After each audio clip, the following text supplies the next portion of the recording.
Alors bonjour à tous, bienvenue pour cette deuxième partie sur l'atome.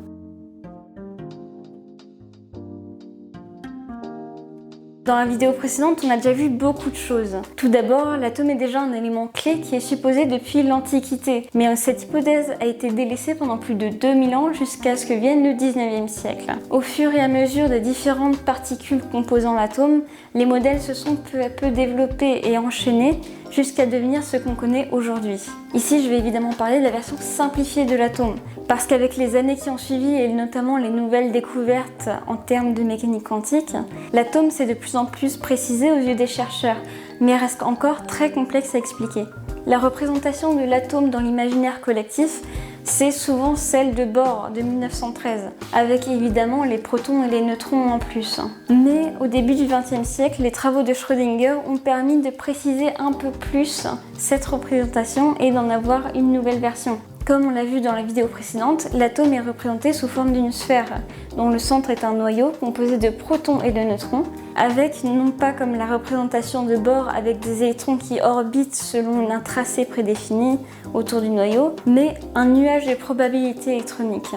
Alors un nuage de probabilité électronique, qu'est-ce que c'est? En fait, tout simplement, vous pouvez le voir comme un gros nuage. On sait qu'il y a tel nombre d'électrons dedans, mais on ne sait pas exactement où ils sont. Si vous voulez, on peut le voir sur cette figure. Les endroits les plus sombres sont en fait les endroits où il y aura le plus de chances de trouver un électron. Sauf qu'on ne sait pas où ils sont exactement, comme dans un nuage.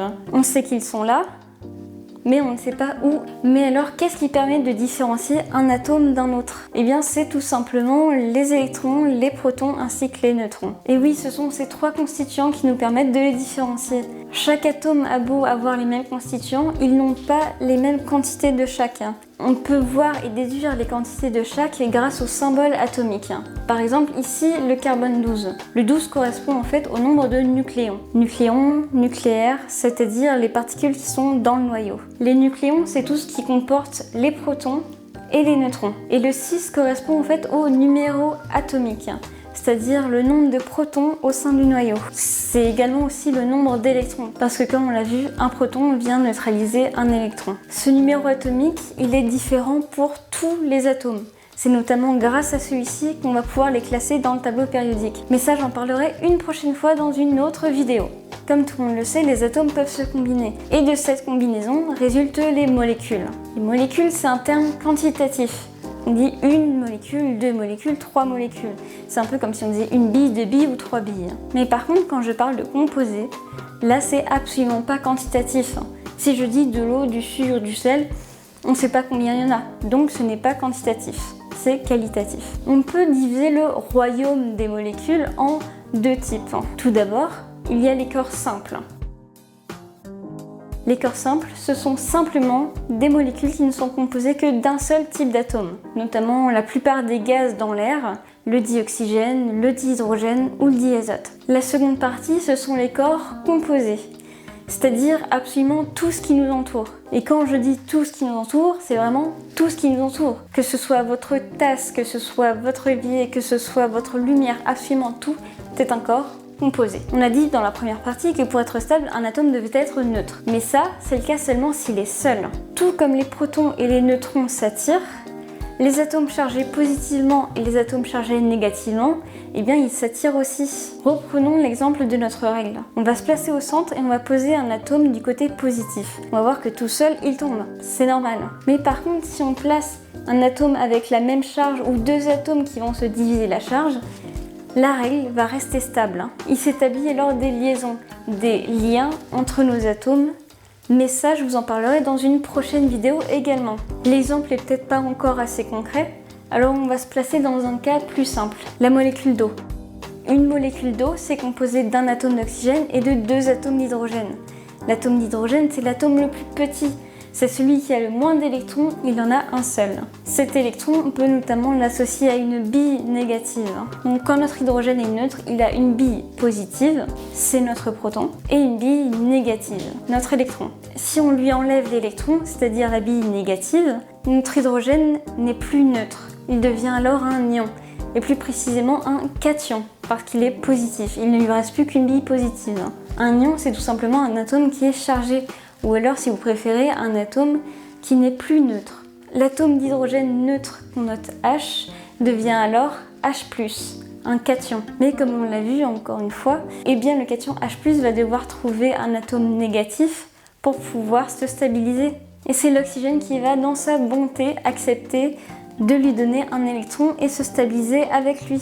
Il devient alors un anion, un atome chargé négativement. L'atome d'hydrogène sera alors stabilisé. On pourrait se dire que tout va bien, les deux ont été stabilisés, ils sont contents, mais ce serait tombé dans la même erreur que Dalton. Je l'expliquerai plus tard, mais pour être stabilisé, un atome sous forme d'ion doit respecter une certaine règle. C'est la règle de l'octet. Pour expliquer très succinctement ce que c'est la règle de l'octet, eh bien il faut imaginer l'atome comme un oignon. Le centre de l'oignon, c'est évidemment le noyau, et ensuite il y a plusieurs couches qui se succèdent les unes aux autres autour de ce noyau, et chacune de ces couches ne peut accueillir que 8 électrons. Pour que les atomes puissent se combiner, il faut tout simplement que la dernière couche, c'est la couche de valence, soit totalement remplie en acceptant des électrons, soit totalement vidée en donnant des électrons. Évidemment, vu que les atomes sont quand même des gros flemmards et qu'il faut éviter de dépenser un maximum d'énergie, eh bien on va soit donner, soit accepter des électrons selon ce qui est plus simple. Notamment par exemple, si sur la couche de valence il n'y a que 2 électrons sur 8, on va préférer donner ces 2 électrons plutôt que de devoir en accepter 6. C'est notamment le cas de l'oxygène. Il a seulement 2 électrons sur sa dernière couche, sur sa couche de valence. Il a décidé d'en donner un à l'hydrogène. C'est bien, lui il est content, il est stabilisé, il va pas aller chercher ailleurs son électron. Mais l'oxygène, lui, il n'est pas encore totalement satisfait. Donc il va aller chercher un autre cation H+, afin de lui donner un électron. Et voilà, nous avons nos 2 atomes d'hydrogène qui sont liés à notre atome d'oxygène et tout le monde est content. Notre molécule d'eau est parfaitement stable. Comme je le disais dans la première partie, le sujet de l'atome est un thème très vaste qu'il est difficile d'aborder en seulement 2 petites vidéos. Il y a encore beaucoup de notions qui restent à expliquer et que j'expliquerai bien évidemment dans d'autres vidéos, mais j'espère que vous aurez compris l'essentiel. Si vous avez quelques questions que ce soit, n'hésitez surtout pas à les poser, j'y répondrai forcément ou alors quelqu'un d'autre y répondra.